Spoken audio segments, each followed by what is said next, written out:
Buongiorno a tutti e buona domenica. Intanto grazie a Chiara, la Presidente regionale.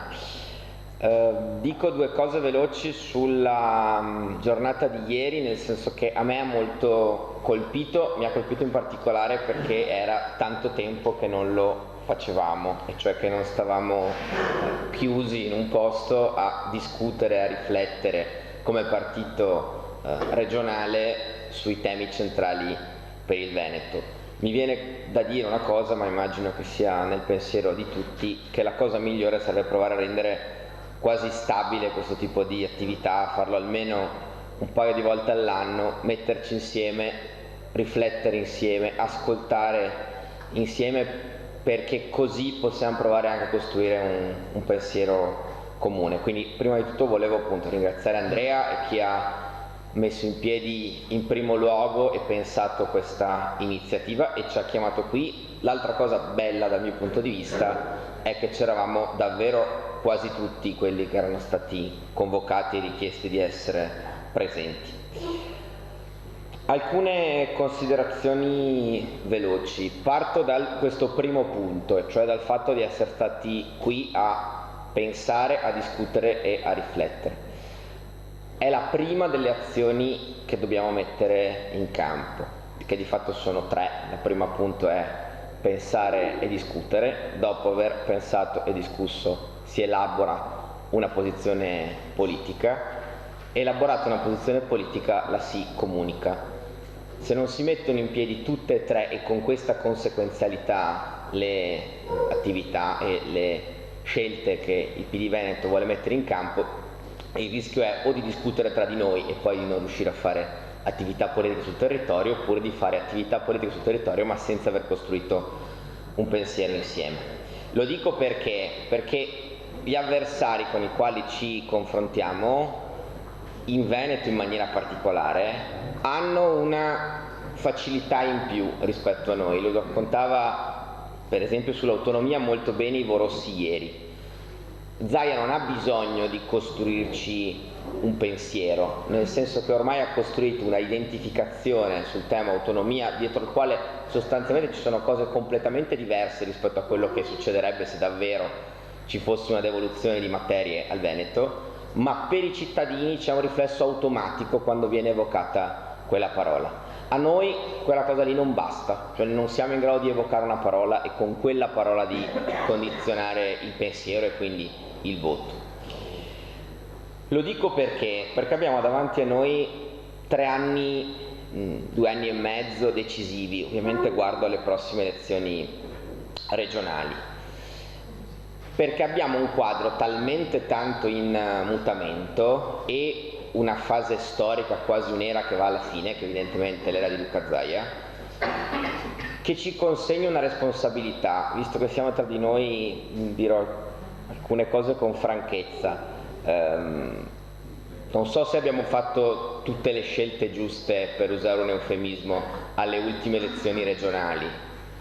Penso anche che potevamo candidare il miglior candidato del mondo e fare la più bella campagna elettorale del mondo, ma invece di perdere 77 a 17 magari avremmo perso 65 a 22, perché eravamo in una condizione tale per cui Zaia, ve lo ricordate, usciva dalla fase della prima ondata in cui sembrava l'unico governatore in grado di governare il Covid, perché noi eravamo in una fase di difficoltà anche nazionale, e quindi era una partita, non era una finestra di opportunità.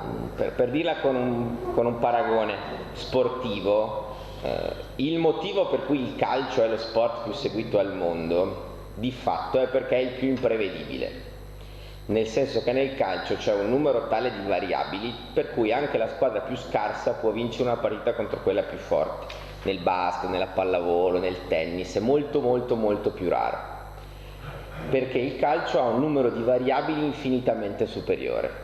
La politica per tanti versi è un po' così, e quindi tu puoi mettere in campo il miglior candidato, la miglior proposta politica, ma magari incroci, penso alle regionali, una fase nazionale completamente sbagliata, e le regionali le perdi perché l'incidenza del voto politico è troppo forte, oppure viceversa, puoi vivere una fase politica straordinaria a livello nazionale, ma se a livello regionale sbagli il candidato, sbagli il momento, le perdi lo stesso. Allora, il punto che volevo toccare è che la prossima volta, per le condizioni che ci sono oggi, perlomeno a livello regionale, avremo una finestra di opportunità. E aggiungo un punto, anche, poi fra 2 anni il mondo cambierà di nuovo, ma anche il quadro nazionale di oggi è un quadro nazionale, per quanto non sia una fase brillante per il PD, ma che in Veneto ci può aiutare. Provo a spiegare perché molto velocemente.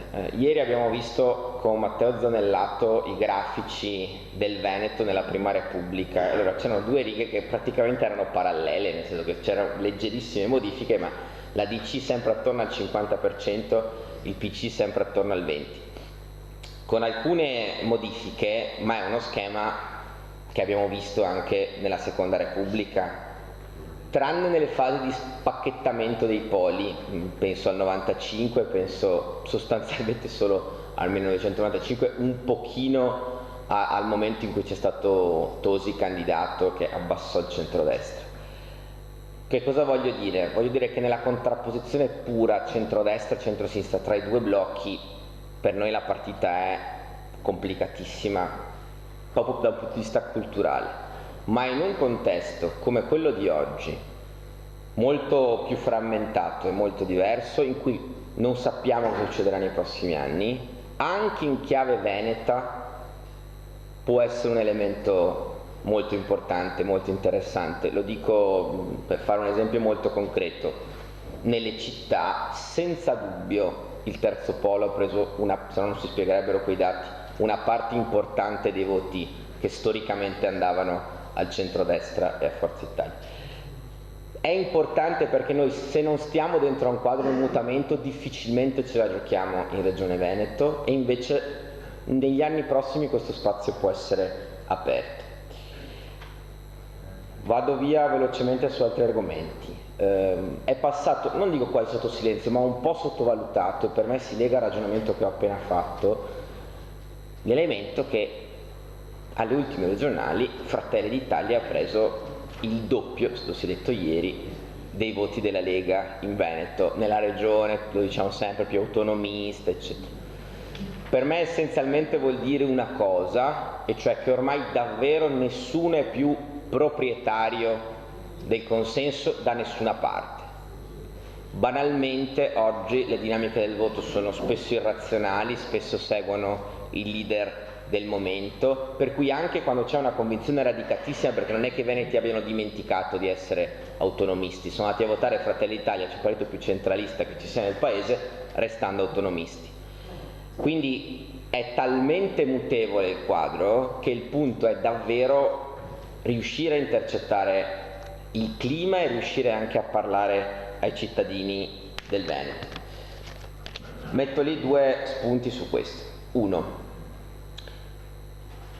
lo si diceva ieri, capire quali sono questi temi, anche perché solo rendendoci centrali sui temi possiamo provare a fare l'operazione di qui sopra, cioè essere centrali rispetto a tutti quelli che possono costruire con noi un'alternativa in questa regione, ed evidentemente penso oggi, poi ripeto, fra 2 anni chissà in che mondo staremo, al terzo polo e al Movimento 5 Stelle. E il secondo punto è costruire un modello alternativo a quella di Zaia. In che senso? Anche qui cito Ivo. Ieri Ivo Rossi raccontava come l'Emilia Romagna abbia costruito la sua proposta per l'autonomia insieme a categorie, sindacati, corpi intermedi, università, eccetera. Io la vivo in Regione Veneto.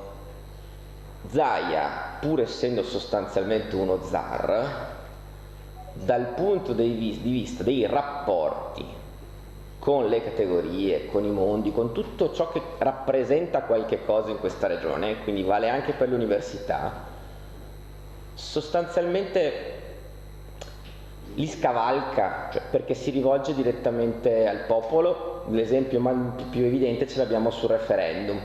Nel momento in cui si discute di autonomia, uno si rivolge direttamente al popolo chiedendo un consenso o un mandato, la Regione Emilia-Romagna prova a costruire una proposta di autonomia confrontandosi con le categorie e con il sindacato. Ecco, su quel fronte lì, cioè sul fronte delle relazioni, dei rapporti con chi in Veneto rappresenta qualcosa, vedo Emanuela Lecci, penso al mondo del terzo settore, della cooperazione, noi possiamo costruire un'alternativa forte perché è un mondo non presidiato. Noi in Regione abbiamo fatto una cosa, devo dire un po' copiando l'Emilia Romagna, ma ci siamo autodenunciati, e cioè in Emilia Romagna esiste una cosa che si chiama Patto per il clima e per il lavoro, costruito dalla Regione Emilia Romagna in rapporto anche qui con tutti i corpi intermedi, che di fatto dà la direzione alla Regione su tutti gli investimenti futuri, sulla direzione da prendere. Noi abbiamo costruito una cosa simile che abbiamo chiamato Patto per il Veneto del 2030, abbiamo provato insieme alla programmazione regionale dicendo: caro Presidente, siamo una regione meravigliosa, ma se vogliamo esistere ancora serve capire in che direzione andare. Mettiamo al tavolo categorie, sindacati, mondi produttivi, università, camere di commercio e costruiamo un orizzonte per questa regione. È stato bocciato perché è contrario all'approccio e all'impronta che questa regione ha, e invece io sono convinto che sia un pezzo che noi possiamo provare a mettere nel nostro mosaico. Quindi provare a costruire un disegno di Veneto insieme al Veneto e facendo capire al Veneto che ci interessa, che cosa vuole fare, qual è il suo futuro. Noi troppe volte abbiamo dato la sensazione di essere ospiti nella nostra terra, in cui la Lega era proprietaria del consenso ma anche di ciò che apparteneva a questo territorio. E chiudo con un passaggio sul tema del congresso. Abbiamo iniziato un congresso del partito che riguarda il livello nazionale e non quello regionale, che deve proseguire la sua attività, che sta facendo bene, che quindi ha un percorso tracciato, ma penso che possiamo essere protagonisti anche a livello regionale del congresso nazionale.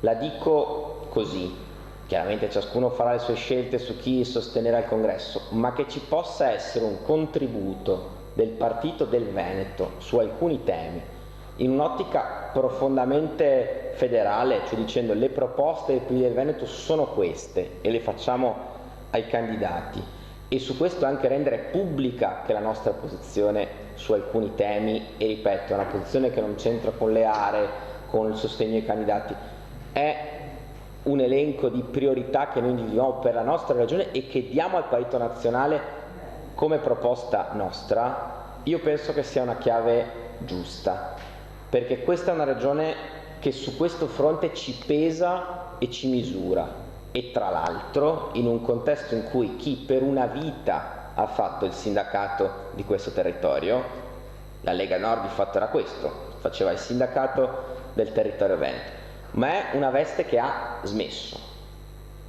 perché ha fatto un'altra scelta, perché Salvini ha provato a portare la Lega su altri fronti. Allora oggi c'è un grande vuoto da riempire, che di fatto è dire c'è una grande forza territoriale, e siamo rimasti gli unici per esempio ad avere un certo tipo di radicamento anche in questo territorio, che sa rappresentare questo territorio, che anche nel rapporto con Roma riesce a rappresentarne le istanze.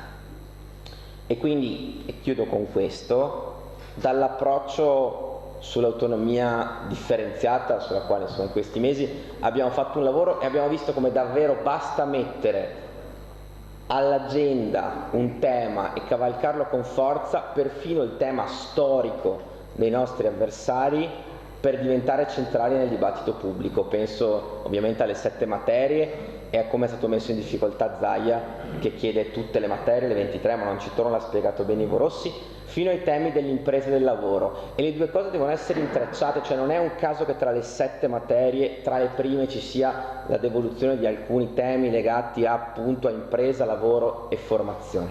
Allora, per chiudere, io sono convinto che abbiamo davanti anni importanti in cui uno spazio c'è e in cui questo spazio va semplicemente occupato con i temi e con le posizioni politiche. anche la discussione di ieri ce l'ha dimostrato. Ambiente, lavoro, impresa, su quei fronti c'è tantissimo da fare perché l'agenda politica cambia e cambia con noi. Grazie e buon lavoro a tutti per questa mattina.